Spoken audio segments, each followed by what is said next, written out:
Hello, welcome to Inside the Tape with Greg Cosell. It's an Inside the Birds presentation. I'm Geoff Mosher alongside Adam Caplan, and joining us every week to break down the tape of the Eagles game is Greg Cosell. And Greg, the Eagles are coming off a 37-17 win over the Bengals in week 8. They're now 5-2. The biggest question, Greg, that Adam and I have been getting this week is, have the Eagles turned a corner because now they've beaten a more legitimate team? So we'll ask you, just from a tape standpoint, what really jumped out about this win over the Bengals? I mean, to me, I think the thing that really jumped out was the play of the defense. I think the defense played really, really well. I think you can really see the impact of Cooper DeJean. I think he's a big factor in their zone coverage concepts. The other thing that really stood out defensively was there was more press coverage. And that's probably a function of Vic Fangio feeling more comfortable with his corners, because you don't really call that if you feel that there could be a big play down the road. So the defense really stood out to me. I think offensively, while there was more efficiency, they in a sense played very similarly to the way they played the week before. There was not a ton of passing. I mean, I think Jalen Hurts in the last two games has thrown 36 balls, something like that. Yeah, Mm-hmm. I mean, and they've run the ball really effectively. I think Barkley has looked better than he's ever looked in his career.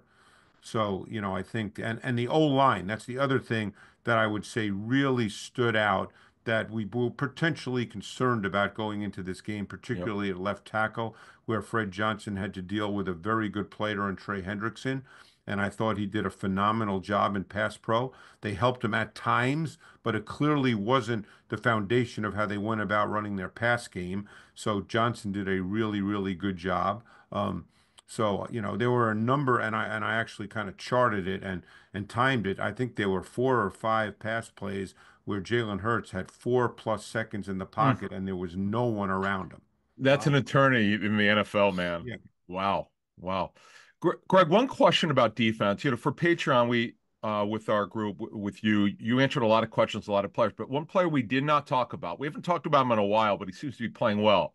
Number 53, Zach Bond is playing yeah, inside backer this season. What are your thoughts on him so far? yeah. I think he's played really well. It's funny you say that because I made a note by saying that he shows up every week. He plays every snap. He's deployed in multiple ways. He's a pass rusher in five-man pressures. He's a pass rusher in some of their four-man sim pressures. He's man coverage on the tight end. They played more man this week. He plays in underneath zone coverage. Um, I thought that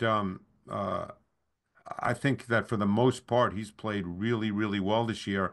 And that's a tribute to him because, as we discussed, going back to the off season, he had never really been a stacked backer in the NFL prior to this season. So he was asked to play a new position in a new defense. And that's a tribute to, I'm sure, his commitment to the work, his understanding on a number of different things. But I think he's played very well. All right, Greg, let's start with the offense and the offensive tape.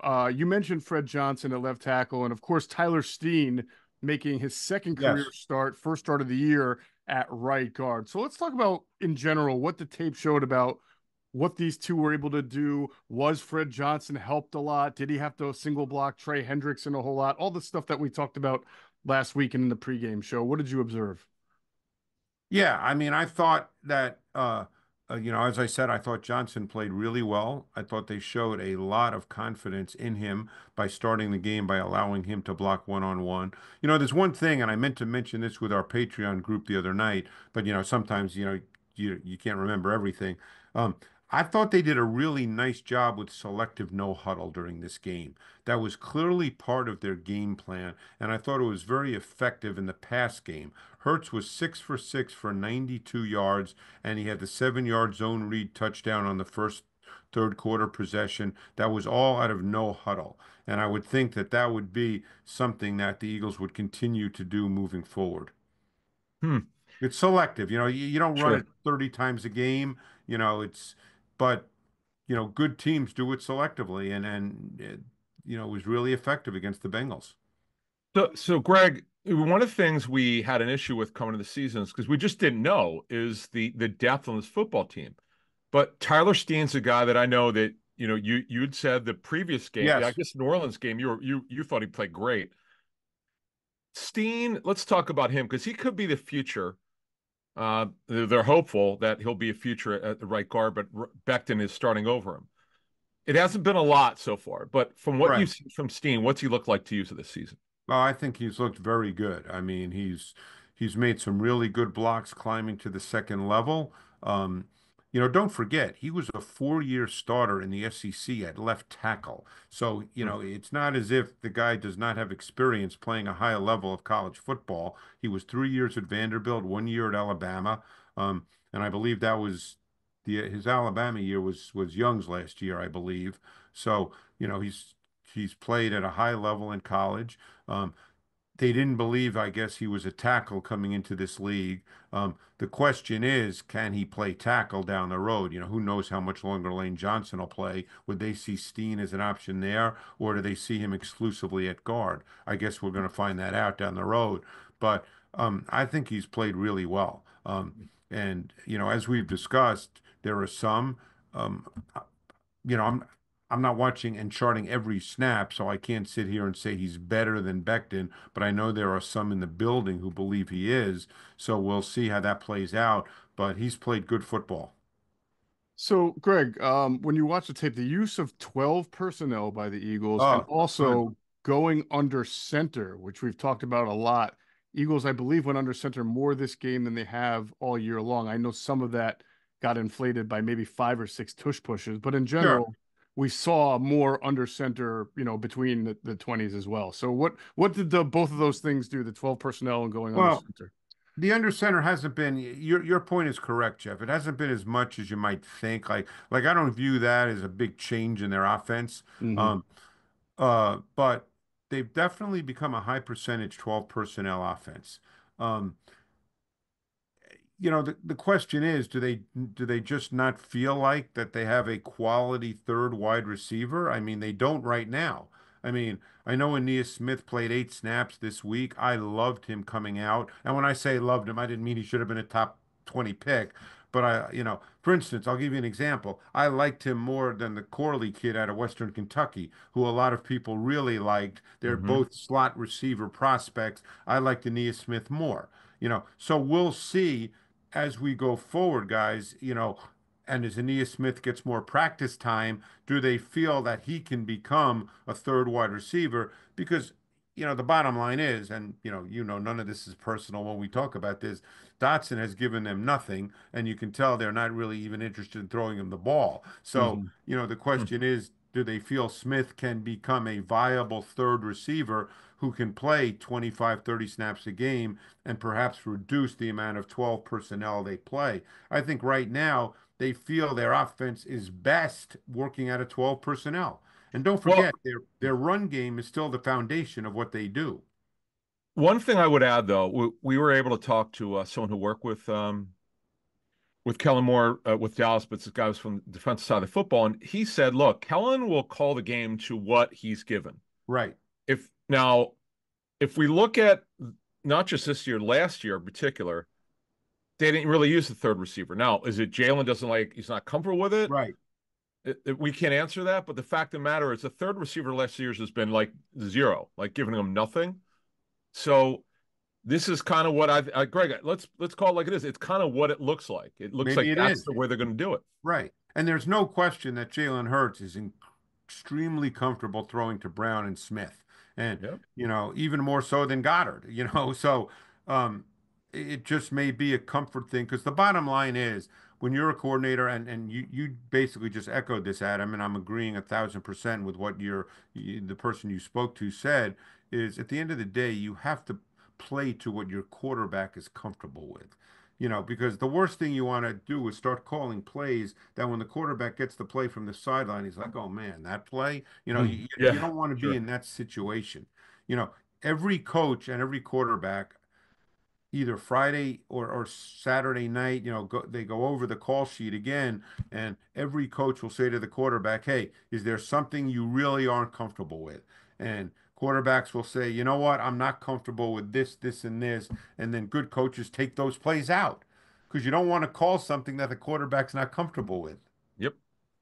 Greg, speaking of the quarterback, 16 of 20, 236, a Yep. touchdown, no interceptions for, I believe, the third straight week now. And then he also had some good runs in there as well, design runs. Yep. What did you see from Jalen Hurts' tape and also in the way the Bengals tried to go after him or not go after him? Yeah, I thought he looked far more comfortable in this game. Um, obviously they're not dropping him back a lot, but I thought, on that first possession when he hit Brown for 29 yards in the middle of the field, it was versus cover two. Um, Brown from the boundary ran the dig. Hurts, he had 4+ seconds in a clean pocket.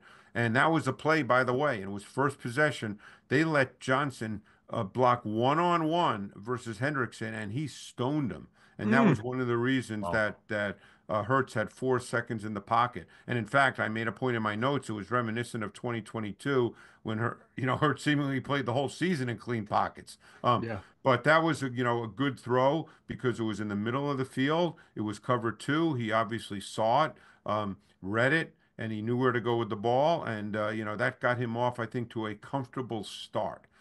And then they went no huddle right after that play and called the quarterback draw in which he gained 6 yards. See, that's a comfortable call. That doesn't seem like a lot, guys, in the context of a first Sure. possession. But what happens there is your quarterback hits a throw that he hasn't made a lot of this year by hitting an in-breaker in the middle of the field, a dig Mm-hmm. ball. So then you go immediately no huddle and call something he's really comfortable with, a quarterback draw, and now you get him into the flow of the game right on the first possession. So he's really comfortable and he feels like this is my game right now. And that to me that was really good by Kellen Moore going no huddle right there and going to the quarterback draw. Greg, I got a question because you mentioned the draw and Hertz was feeling it, particularly the run game.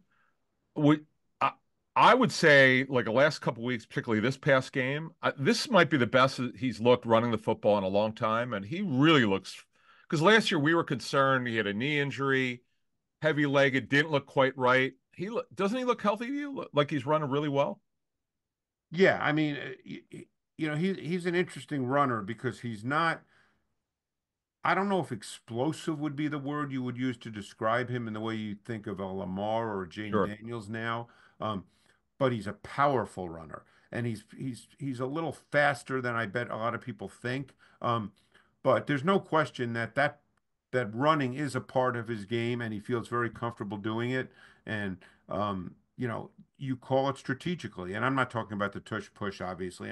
I'm talking about quarterback draw, quarterback sweep, like on the touchdown, plays like that. Jalen is clearly comfortable, and when he's in the flow of the game, my guess is he likes those plays to be called once in a while. I think it makes him feel really good about the way he's playing. Greg, let's take a look at some footage of some of the standout plays that kind of reinforce some of the concepts we're talking about. This play here is very recognizable. It is the touchdown to Devontae Smith.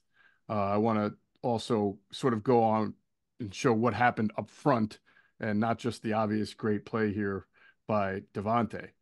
So here we are. It's in the third quarter. And what I like about this, this is a response to adversity, right? The Bengals have just tied the game on the Right. prior drive at 17 on the Chase Brown touchdown. So do you want to go ahead and set up what we're seeing here? Yeah, basically what this play is, it came out of 12 personnel. What we talked about, one back, two tight ends. Okay. They Mm-hmm. played the highest percentage snaps of 12 personnel of any team in the league. So what they started out with was twins to the field and a closed boundary, but Stoll shifted to make it a 1-by-3 nub, meaning the single tight end was attached to the formation. So Mm-hmm. what the Bengals played here is what we call cover eight. What that means is they played halves to the field and cover four to the boundary. And Mm-hmm. Smith would run the deep post. Um, Battle was actually an excellent position, so we can run the play and you can see it. Um, So you can see that Mm-hmm. Smith from the slot to twins is going to run the deep post. And you can Right. see Battle, who initially had eyes because he's the quarters player. So he had eyes inside on the receiver there, who was Calcaterra, and then he Mm-hmm. realizes that he has to react to Smith. So he actually gets in pretty good position. Now, Battle's not a great pass defender. He's really a box safety. Mm-hmm. So he's actually in pretty good position. And Yep. and again, look at the pocket. There's no one around Jalen. We saw this all throughout the game. Really well protected, secure, clean. And this is just a case of giving your better athlete receiver an opportunity against a safety who's not a really a deep half player. Right. Look at Fred Johnson's block. He Yeah. Yeah, completely that's what I took out wanted to go 91. back and, Yeah. and Yeah. talk about, Adam. Wow. Really good point. So Yeah. here, as you see at the snap, after Stoll winds up going in motion, you can see Hendrickson here at the bottom of the screen. He tries to take a wide path around, and that actually helps both Fred and Hurts because as Well, Fred does a see, nice job here, go well, ahead. this is a classic case, Jeff and Adam, where formation helps because there's Mm-hmm. an attached tight end there. Yep. So, Hendrickson can't go right at Johnson. He's got to work around the tight end. And actually, Right. Battle got a little confused here because he's not responsible for one vertical as a quarter safety, and Mm-hmm. one vertical here is attached. So he's the one vertical is inside Calcaterra. So if you notice, Battle steps up, but that's not his responsibility. That's the Right. corner's responsibility. So Right. Battle is even though he ends up getting good coverage, he's a little late to the party. Yeah, it almost looks like they're double covering Which they're Calcaterra at not. the Which they're not. 42. Yeah, I Right. know they're not. Yeah. But yeah, there's Fred Johnson at the bottom of the screen, pushing him wide. And look, we talk about Jalen Hurts climbing the pocket, all that time in the world, Yeah, and he yeah, makes yeah. a Yeah. So beautiful throw. he gave his receiver a chance here, made a great throw, Yep. and it was a touchdown. Let's check it out from this angle too, which is because you're really nice. There's stolen motion, and then as your point 91, Hendrickson See, has to go wide this is around the where tight end. formation helps. You don't need to Yep. chip him. The formation allows you to help Johnson because Hendrickson has to widen and expand in order to rush the quarterback. Right. Good Really point. good stuff Yeah. there. Good job. All day for Yeah, Hertz. And this is just, I mean, and then at this point, great this is ball. when you're Great just a ball. Good beautiful ball. wide receiver who can make Yeah. catches like that because But it's a not great everybody ball. can. Look where it is. I mean, it's a great Yeah, ball. It's funny, Greg, that term you use, coaches use all the time. Great ball, great ball. You hear it at practice Yeah. when talking to the quarterbacks. Good It's stuff. a great absolutely a ball, great ball. Give a guy a Absolutely. chance, against a lesser player in coverage. Right. All right, let's take a look at another one in a second here. Again, we're the theme here is the blocking and the ability to give Jalen Hurts some time. Now, this one is Grant Calcaterra getting wide open. I'm guess you're going to tell me that there was maybe a blown coverage or a slow coverage here Well, from a the key safety. point is what do you see again? It's 12 personnel, 12 closed personnel. boundary, twins to the field. This is a Yep. very common formation out of 12 personnel. You see it all throughout the league. Closed boundary, um, twins to the field. Mm-hmm.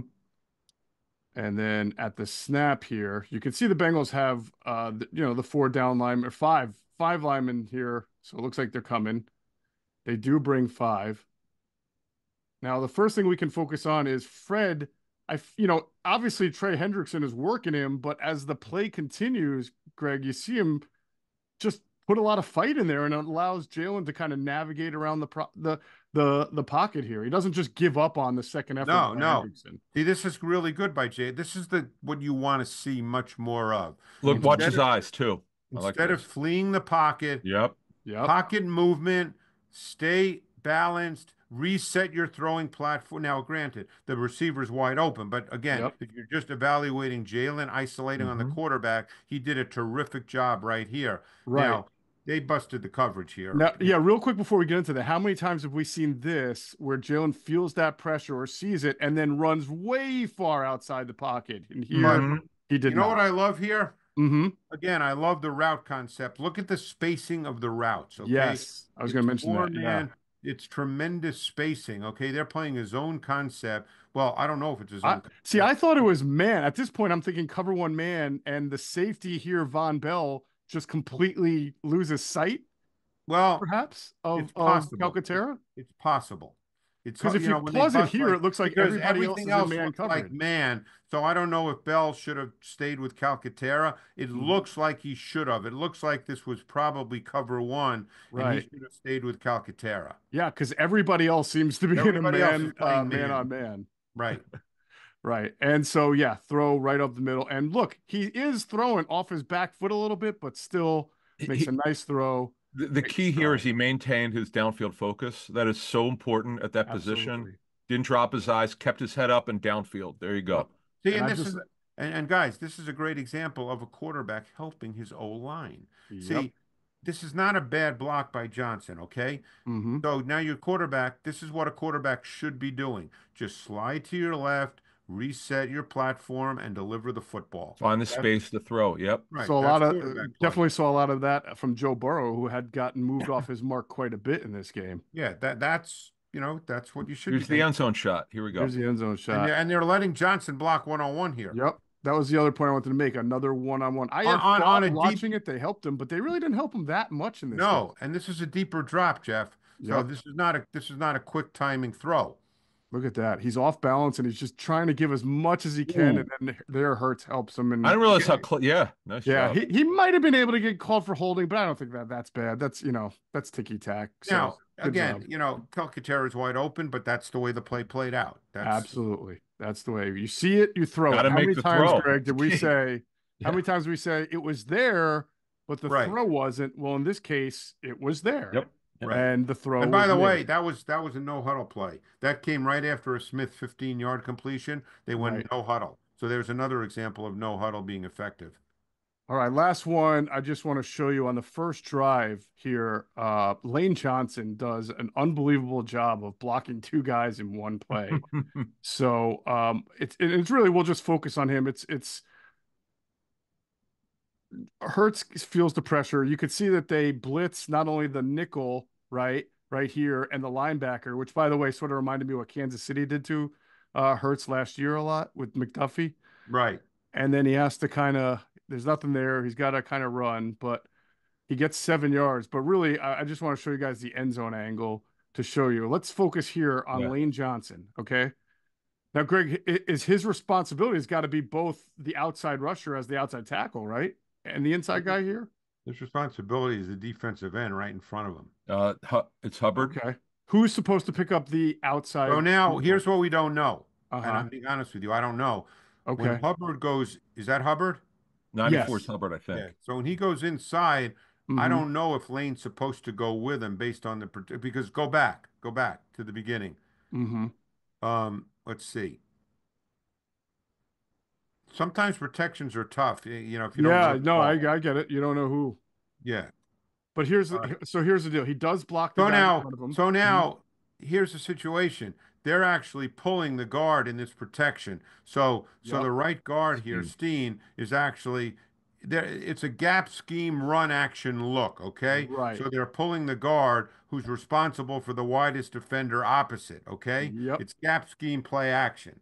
So Right. now the question is, Lane may have made a mistake here. I don't know, so I don't want to sit here and say he did. It's Mm-hmm. possible he made a mistake because with Steen pulling, Mm-hmm. Jurgens is going that way. Right. He's Right, and who's putting down blocking block on Wilson? him. Yeah. Right. So I don't know. Like I'm not going to sit here and say I know the answer to this, Uh-huh. but it's possible that then he realized, oh man, I think I went too far inside. Well, I don't know how many guys Greg can recover like this because he's blocking one guy, then does a complete 360 and just gets his left elbow Right. into is that Pratt 55? Logan Wilson, I That's think. Logan Oh, Wilson. Logan Wilson, right. So if you watch it in real time, it's unbelievable. Look at that. For a 310-pound man to spin that way and just get enough body. And I think if he doesn't do this, then Probably get hit. Wilson is Hurts going is to getting hit. Might get hit. Yeah, Yeah. he's going to sack Or Hurts hit. right there. Yeah. So Yeah. what a beautiful play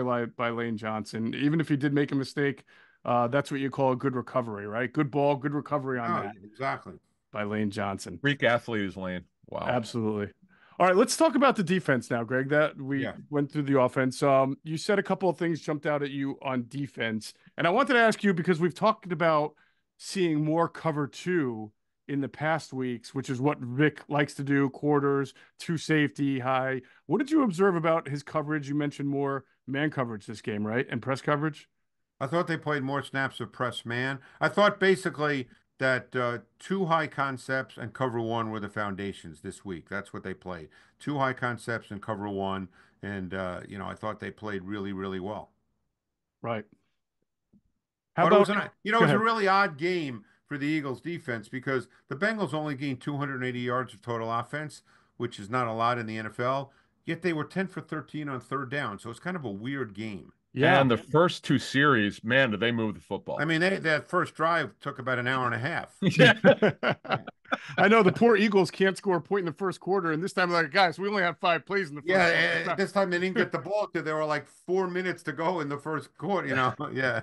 Yeah. How about Quinyon Mitchell and Cooper DeJean? Well, I think that Mitchell is improving each and every week. He's playing more press, and as I spoke about with the Patreon group the other night, that has to be taught. I mean, I remember I was not at the Senior Bowl. Were you guys at the Senior Bowl? Yes, I was. You Yes, were. I yes. know that Yes. Jim Nagy talked a lot about the fact that Mitchell, and I think didn't you mention this the other night, Adam? Yeah, clubs actually asked him. They Yeah, needed right, to right. see him in press coverage. Yes, Right, yes. because they liked his size, his athleticism. I mean, they probably knew he could run fast, and I'm sure they had a 40 time from Toledo, but we obviously saw the 40 time for sure at the combine. So they liked the physical traits and the size, but he hardly ever played press. I mean, I'm not going to sit here and say he played no snaps of press, but I think I watched 6 or 7 Toledo games, and you know, if he played press, he played once or twice. He Yeah, literally was an exactly. off coverage corner. And in this league, you have to play press sometimes. You can't just play off coverage. So, but you have to be taught how to play press. So they've been working on him. I know for a fact, speaking to people in the building, that they've really been working with him for, right from OTAs through training camp through now. It's an ongoing process. It doesn't happen overnight. But he's getting better at it. We mentioned the other night that he had a phenomenal snap of press against Malik Neighbors last week against the Giants. Yep, we showed that in Um, the show. yeah, Yeah. we showed that in the show. So they played more press, but he's at his best still at off coverage as kind of a plant and drive keyer of routes and the quarterback and a cluer. He sees it well. We've seen him make a lot of plays like that through the first 8 weeks of the season. Um, but so they played more press, and then they played a lot more too high. They've done that in each of the last 2 weeks, which is foundationally what Vic is. Right. So do you think the decision to play a little bit more man in this game was based on the fact that T. Higgins wasn't there and Vic just took his chances against Chase? That's a Vic Fangio question, which he will never answer. Well, he would never answer. So, I thought maybe I would ask you. But it's very possible because, beyond Chase, there's not, they didn't have another guy, so to speak, Right.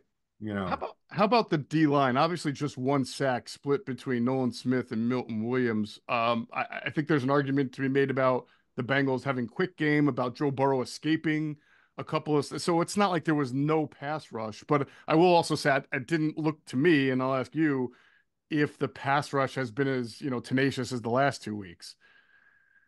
No, but that's the way the Bengals play. Right. It's a lot of quick game.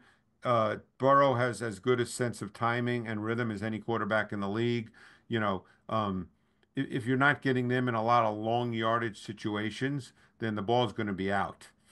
And he does have a great feel for movement. We talked the other night about that third and that long play where he ended up running out of the pocket and hitting Gesicki for a first down on a really long. I think it was like 3rd and 18, if I'm not mistaken, something like that. Hmm. Um, but yeah, but it's the nature of who you're playing. I remember years ago a coach um, coming through the building. I think it might have been Jeff Fisher years and years and Oh, years ago.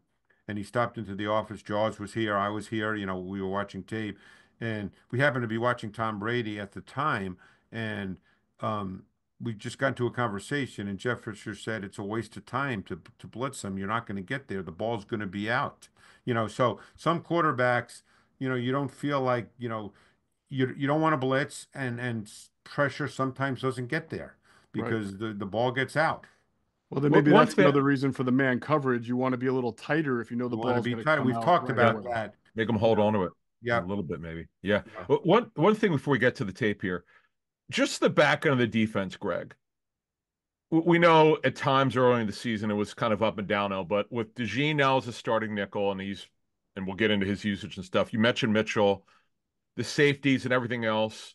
We know Slay's got an injury, so we'll see if he plays. But Rogers made a great play on that interception. yep, we'll Gardner get to Johnson. him. Yep, we'll get to Yeah, him. How do you think they're playing right now as a group? I think they're playing well. You know, I really think Blankenship's playing well too. I mean, Hmm. is he? We can get into the whole conversation about, physical traits and athletic traits, but the fact is, he doesn't get burned in the pass game. He plays downhill in the run game really effectively. There's a physical competitive nature to him. Um, might there be a game where he gets burned, and a team really, finds a way to exploit him? Yeah, sure. That it's the NFL. There's 17 games. I mean, Hmm. Gonna there's happen. there's Yeah. good plays and bad plays. I say this all the time to, when I do radio shows and I say we have to stop evaluating players and making definitive judgments on a weekly basis. Okay, there's a lot of games and there's a lot of plays. I mean, it's the NFL. Guys Yeah. get beat sometimes. It happens. It doesn't mean he's all of a sudden a bad player. You know, but Blankenship is just one of those really solid safeties that doesn't have the ideal athletic traits, but I'm not charting every play, so maybe their DB's coach would sit here and tell me otherwise, although I doubt it. But he seems to me like he's playing well too. All right. Well, on the subject of the back end of the Eagles defense, as you mentioned, Greg, we're going to take a look. And now, ordinarily, I would not highlight a defensive stop on 2nd and 22. Oh, this was Be- as good a play. Yeah, I know the play but immediately. I but know this It's a the was a good play good one though. play. immediately. Yeah. This All is right. this is as good as it gets by an underneath defender in zone coverage. Okay, Yeah. the Eagles were playing cover four. So what cover four means is you've got four across on the back end. Okay, and then you've got underneath defenders. And in this coverage, there's a major part in this coverage of recognition of understanding routes, matching routes, passing routes on, but being aware of routes. You're not just dropping to a spot. This is not drop to a landmark and stand there and stare at the quarterback, okay? That's Mhm. not the way this stuff's taught anymore. So now there's two players who are great here. DeJean is phenomenal, and Zach Baun is actually really good here as well. He's right next to him. But if you start to this is really, really good by DeJean. I mean, and you can see as you well, before you run it, what they're Mhm. going to run here is dagger, okay? So Yep. you know what dagger is? Dagger is an inside vertical and an outside dig underneath it. So what DeJean recognizes is as soon as the inside guy runs past him in the vertical, in his brain, right here, you can see it, the Mhm. 81, okay, runs Mhm. by him, and Mhm. now he's aware that it Yep. could be dagger, Yep. okay? Look at him. So look at him turn right around because Yep. he's aware that dagger could be coming. And what does that mean? It means an inside dig, okay? Mhm. So, and what do you get? You get And the he inside runs to dig. there. So look Yep. at him just get right underneath it, you know, Great recognition. Wow. unbelievable There's a rookie. recognition. Yeah. Yeah. Wow. That's what I love, And Greg. I love that he looks back. He passes his guy off to the safety and looks back. That is just great awareness. And you know why he does that? Because there's no one in front of, and it's second. He understands the down Hmm. and distance in the situation. Hmm. If some guy's going to catch a ball for 5 yards, so what? He'll run up and tackle him. Right. It's 2nd and 22. Yeah. Now Absolutely. I Good also point. love what Bond does here. This is match, carry, deliver. Uh-huh. Bond, that's Chase, who's number three to trips. So Yep. he does. So his eyes are right on him right now. Boom. Yep. As soon as Chase cuts in front of him, boy, he points his arm out. He's done with Chase. He gets Hmm. depth as well. Yep. Okay. This is this is phenomenal by DeJean and really good by Bond. This Yeah. this is what you're looking for in when you play cover four.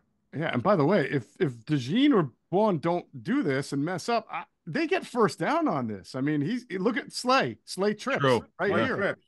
So Right here. Yoshavas Yes, would be yes, open. Yoshi. Yeah. Yoshivas should be open on the dig ball right here. Yep, right there. And that would be, I mean, he might even have some space to run, but either way, yeah, that's why we highlight a 2nd and 22 stop, because that was really high level This is play by this both is of high those level guys. by DeJean. I just This love is how like, you see him looking over his shoulder, man. oh, That's I mean, you incredible to can me. teach this, but some guys just have a feel for executing it. Other guys just stare at the quarterback. Right. No, it's true. You know No, that. you're right. You're absolutely right. Greg, how much does Iowa's defense and how much zone they play do you think kind of factors into his Well, awareness in I know general? from my good buddy Matt Bowen, who's very close to the Iowa program, having played there a long time ago, and actually being the draft pick right before Tom Brady in that draft. Um, but he's very close to the program. They've got a great defensive coach who's been there for a long time. It's not a surprise that Iowa safeties play really well in the NFL. They're Hmm. taught exceptionally well, and they're taught those kinds of things. They're all smart. Yep. They understand how to play. Um, so that doesn't surprise me. And that was one of Cooper DeJean's strengths when you did him. A lot of people, as we know, didn't know if he could play corner, but Hmm. there was never a question about his savvy and his awareness as a player. Well, we'll take another look at his savvy and awareness because this is the 4th down play, which was a very Which was important a play huge in play the in the game. game. Yeah, huge play, and you can see So the whole point of Houston. this was they wanted to Hmm. get Chase with all the motion and to get a natural pick. Right. That Eugene would have to run around and chase him, and Hmm. then he'd end up going back and then Yep. stop it for a sec, Jeff. Hmm. That then there'd be a natural pick with I forget which receiver that is who's in a cut split. Is that Yoshivas? That's Yeah, Yoshi. 80. Yep. Yep. So Yep. that there'd be a natural pick, right? Don't forget they Right only need here. 1 yard. This play's not designed to get 20 yards. And Right. look where Cooper is. See, he's not, yeah. Yeah, Yep. so that'd be a natural pick, and he'd catch the ball, and if he gained 3 yards, you know what? You continue the drive. And he Right. went around 30 at Rogers. He ran around Rogers. Right, right. Yep. He So Wow. this, navigated the traffic, as we like to Yeah, say. right. So wow. this is a really good play. Just again, being aware, running around, not trying to take a bad angle and then getting stuck running into Rogers. Yep. Just great awareness of what he saw and then reacting, and Hmm. just really good, just a really good football play. Right. So there's two parts of this, right? And let's juxtapose this to what we saw early in the year. And I hate to pick on Avante Maddox, great guy, but the horizontal passing game was clearly a liability because of him. He wasn't tackling well. He wasn't covering well. I mean, they ran this guy through hoops, front, Well, back, what they were forward. counting on, they wanted to make it look like return motion. Yeah. So, in other words, could that he'd go back, to the other side, and they Right. were hoping that DeJean would then stop and start running. All he needed to do, DeJean, was take 2 steps to the back the other way, Yep. and he would have been late to the party. Hmm. Right. But he But he didn't was do good. that. Yeah, that's And, changed and direction right there. look at Rogers with his arm motioning him. Yeah, Yep. yeah, yeah. Yep. Yep. Good communication. By the way, great point, Adam. How bad was communication last year on misdirection, Yeah. on bunch formations, guys not knowing where to be, We, guys not And by the communicating? we way, met Greg. You mentioned it last week with the match carry deliver, the unspoken communication, yeah. Hmm. just the And hand by the signals. way, um, was that you, Adam, who talked about Rogers with pointing it out? Yes. Yeah. That's a great point because Rodgers understood that he had to stay really tight to Yoshibot because if Hmm. Rodgers ended up just taking a step or two back, He's getting in Gene's the going to way. run into him. Yep. Hmm. Yep. That's a great point, Adam. Yep. Even as he kind of the release, he's very careful with his footwork, Rogers, to Yeah, not get too far in his yeah. depth If he there. just took maybe 1.5 steps back, Uh-huh. he's going to run into him. What do they Great call it? point. Football's a game of inches. I Fractions of mean, an inch, baby, as yeah. Greg likes So to this say. is But I was really impressed with their defense this week. I Yeah. thought just in terms again, we can sit here and say, well, T. Higgins didn't play. Yes, he didn't, and does physical talent at times, can guys just make plays because they're talented? Sure, of course that can happen. But when I'm looking at the defense, I'm looking at, what are they doing up front? What are they doing on the back end? Are they executing what they're asked to execute at a high level? You know me, guys. I don't get into game plan. Oh, bad call. I don't get into that because I'm not there all week. I don't know Hmm. how they approach their whole game plan. So I'm watching what I see and trying to understand all the techniques, what they're asked to do. And I thought they did a really good job. Hmm. All right. Well, we'll see if it can keep up as the Eagles bring their defense home to face the Jacksonville Jaguars on Sunday. Be an interesting game, at the guys. I Link. mean, we'll discuss it on, this weekend. But I think there's a lot to discuss about the Jaguars offense. And as you just, what we call in the business, Greg, a great tease right there. That is it for Inside the Birds pregame show, which will air Sunday, early Sunday morning. It'll be out at 6 a.m. Myself, Adam, and of course, Greg Cosell. That's going to do it for this show. For Greg Cosell and Adam Caplan, I'm Geoff Mosher. Thanks for watching Inside the Tape with Greg Cosell.